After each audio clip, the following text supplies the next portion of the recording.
दोस्तों नमस्कार। इस वीडियो में आज हम रेगुलेटिंग एक्ट के बारे में पढ़ेंगे कि उससे किस प्रकार के सवाल एग्ज़ाम में पूछे जाते हैं और किस प्रकार के बनने की संभावना है प्रश्न। ठीक है, तो उसके रेगुलेटिंग एक्ट के बारे में पढ़ने से पहले हम कुछ पृष्ठभूमि जान लेते हैं कि इसकी पृष्ठभूमि कैसे निर्मित हुई और क्यों रेगुलेटिंग एक्ट लाना पड़ा। रेगुलेटिंग एक्ट का मतलब क्या है?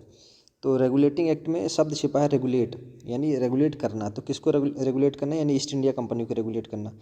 तो उसके पीछे की पृष्ठभूमि जो है वो है इस प्रकार है कि बक्सर का युद्ध जब 1764 में अंग्रेज़ों ने जीता, तो जो शाह आलम द्वितीय थे उनसे एक करार हुआ कि आप हमको दीवानी दे दीजिए 3 राज्यों की, बंगाल, बिहार और उड़ीसा। उस समय बंगाल जो आज बांग्लादेश बन गया, उस समय बंगाल का ही पार्ट पार्ट था, और बिहार जो है झारखंड अलग हो गया, झारखंड भी बिहार में ही था, उड़ीसा तो था ही। तो ये 3 बड़े राज्य थे। तो इन 3 बड़े राज्यों की दीवानी मिलने से अंग्रेज़ों को बहुत सारा धन प्राप्त होने लगा। दीवानी मतलब टैक्स, तो उनको टैक्स से बहुत सारा पैसा मिलने लगा। इससे ब्रिटिश सरकार ने कहा कि हमको 10% आपकी इनकम में हमको 10% चाहिए। तो ईस्ट इंडियन कंपनी का ठीक है। उसके बाद क्या हुआ कि कंपनी में भ्रष्टाचार होने लगा। क्यों? क्योंकि जो कंपनी के कर्मचारी थे ईस्ट इंडिया कंपनी के, वो अपना स्वयं का व्यवसाय शुरू कर दिए। कंपनी से हट के अपना अलग ट्रेड करते थे, उससे खूब मुनाफा कमाते थे, जिस वजह से क्या है जो कंपनी है वो दिवालियापन होने लगी, मतलब उसमें लॉसेस होने लगे। सरकार से उल्टा, यहाँ तो कमाई खूब होती थी, उल्टा वो सरकार से पैसे मांगती थी कि आप हमको पैसे दीजिए कि ताकि युद्ध लड़ें, हम और क्षेत्र कब्जा करें। तो इस तरह से ये इसकी पृष्ठभूमि थी कुछ। इस वजह से 1773 का जो है रेगुलेटिंग एक्ट लाना पड़ा सुधार करने के लिए। तो इसमें सुधार क्या क्या किए गए ये देखिए। तो सबसे पहला सुधार, इसमें बहुत सारे सुधार किए गए, उनमें से एक था कि सभी कार्यों की एक कॉपी ब्रिटिश सरकार के पास जाएगी। यानी आप कितने युद्ध लड़ते हैं, युद्ध में कितना पैसा खर्चा होता है, आपके जितने भी कर्मचारी हैं काम कर रहे हैं उनको कितना पैसा देना पड़ता है, टैक्स कितना मिल रहा है, इन सब का जो लेखा जोखा है वो एक कॉपी ब्रिटिश सरकार यानी ब्रिटिश पार्लियामेंट में जाएगी, पार्लियामेंट में रखी जाएगी।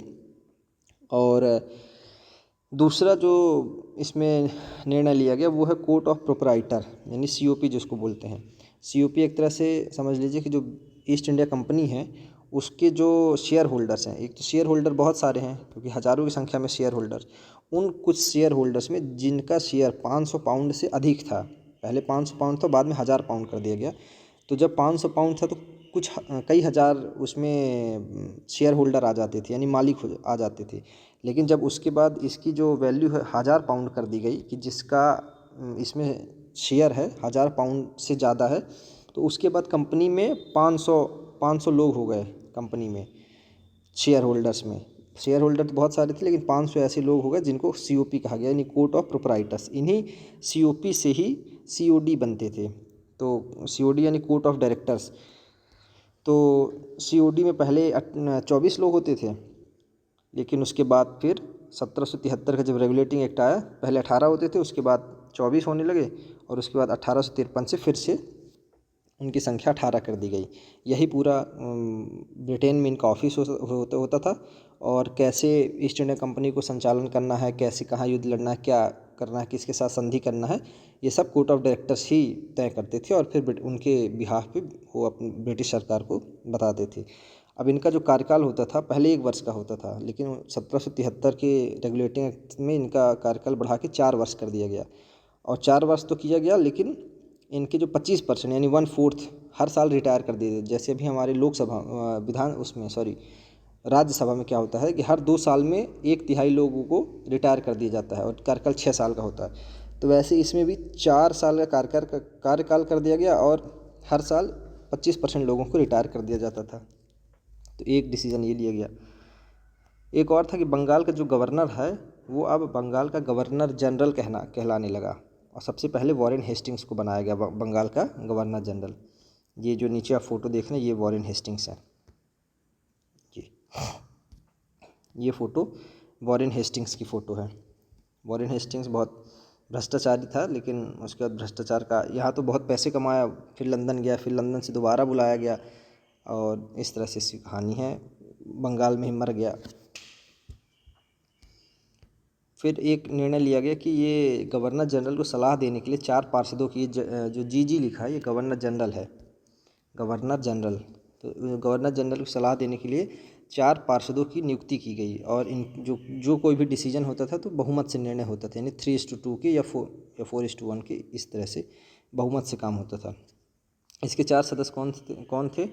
तो 4 सदस्य ध्यान रखिएगा, क्योंकि एग्ज़ाम में यहाँ से ज़रूर ऑप्शन में पूछ लेता है कि निम्न में से 3 सदस्य के नाम दे देगा, एक हटा देगा, कोई दूसरा दे देगा, सुप्रीम कोर्ट का कोई मेंबर उसमें रख देगा, और क्या दे देगा कि निम्न में से कौन से गवर्नर जनरल काउंसिल के मेंबर नहीं थे।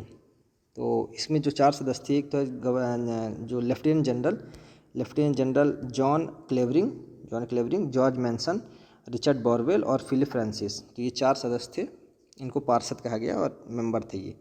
उसके बाद 1774 में सुप्रीम कोर्ट की भी स्थापना की गई कोलकाता में, और उसका जो चीफ जस्टिस बनाया गया वो एलिजा एम्फे को बनाया गया। ये एलिजा एम्फे हैं जी, मोटा आदमी जो दिख रही है ये एलिजा एम्फे हैं, ठीक है।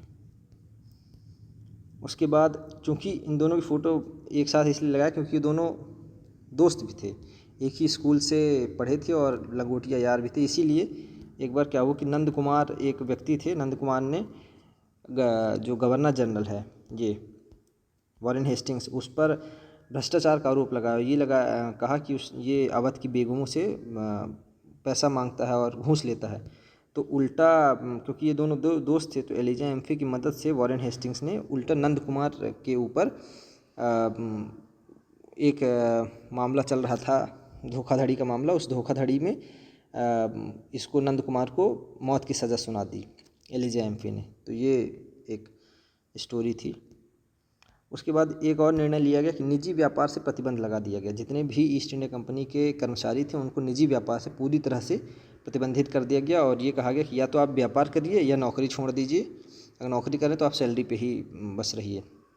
उसके बाद नजराना, घूस, भेंट, इन सब पर भी प्रतिबंध लगा दिया गया, क्योंकि आप ये नहीं कह सकते कि हमको नजराना मिला है, गिफ्ट मिला है और ये घूस नहीं है। तो इन सब पर भी प्रतिबंध लगा दिया गया। इसकी कुछ कमियां थी। कमियां क्या थी कि गवर्नर जनरल और परिषद जो काउंसिल था, जो 5 गवर्नर जनरल उसकी परिषद थी 4 सदस्यों की, उसमें मतभेद होता था। कई चीज़ वॉरेन हेस्टिंग्स कुछ डिसीजन लेना चाहता था, लेकिन उसके मेंबर उसके साथ नहीं होते थे। तो कई बार 3 मेंबर एक साथ होकर गवर्नर जनरल की जो पावर्स थी उसको कम कर देते थे, उसके जो एक तरह से वीटो लगा देते थे। तो वो अपने मनचाहा जो भी पास करना चाहता था नियम कानून, वो नहीं पास कर पाता था। उसके बाद एक और प्रॉब्लम थी कि गवर्नर जनरल और सुप्रीम कोर्ट के जो पावर्स थे उसमें अस्पष्टता थी। कई बार ऐसा देखा गया कि गवर्नर जनरल ने कोई रूल रेगुलेशन निकाल दिया, सुप्रीम कोर्ट ने उसमें वीटो कर दिया, उसको रोक दिया। तो स्पष्ट थी, उसको इस अस्पष्टता को ख़त्म करने के लिए 1773 का ही अमेंडमेंट लाया गया 1781 में, जिसमें शक्ति का पृथक्करण का सिद्धांत लागू किया गया और गवर्नर जनरल सुप्रीम कोर्ट के जो पावर्स थे उनको सेपरेट किया गया, तो जिससे इनका विवाद ख़त्म हुआ। एक बार हम ब्रीफ में और देख लेते हैं क्या क्या हुआ। बक्सर का युद्ध हुआ, बंगाल, बिहार, उड़ीसा की दीवानी प्राप्त हुई, ठीक है। फिर 2 साल बाद में ही 1765 में दीवानी प्राप्त हुई। 2 साल में इतना ईस्ट इंडिया कंपनी पैसा कमा ली कि ब्रिटिश सरकार ही मजबूर हो गई, पैसा देख के चौंक गई और कही कि आपके प्रॉफिट का 10% हमें चाहिए, और 10% मांगी। और इस तरह से फिर कंपनी के जो कर्मचारी थे उन्हें भ्रष्टाचार भी शुरू हो गया, बहुत ज़्यादा चरम पे पहुंच गया, क्योंकि वो सब अपना पर्सनल ट्रेड करने लगे थे, जिससे कंपनी दिवालिया कगार पर पहुंच गई। उसके बाद 1773 का सुधार हुआ, और ये सारे सुधार जो हमने आपको बताया वो सारे सुधार हुए। और इसमें अमेंडमेंट भी हुआ 1781 में, ठीक है। अब ये पहला वीडियो था। ऐसे ही अब पिट्स इंडिया एक्ट जो 1784 में आया है, हम अगले वीडियो में उसको डिस्कस करेंगे। और इसी तरह पूरा जब तक भारत का संविधान कैसे निर्मित होता है, क्योंकि बेस यहीं से, नींव यहीं से तैयार होती है 1773 से, और ये जाके 1947 में जब भारत शासन अधिनियम आता है, उसके बाद भारत का जो स्वतंत्र भारत का संविधान हमारा बनता है इंडिपेंडेंस इंडिया का, तो वहाँ तक हम ले जाके 8-10 वीडियो में ये एक छोटा वीडियो में सब कुछ डिस्कस करेंगे, जो भी एग्ज़ाम पॉइंट ऑफ व्यू से है। Thank you.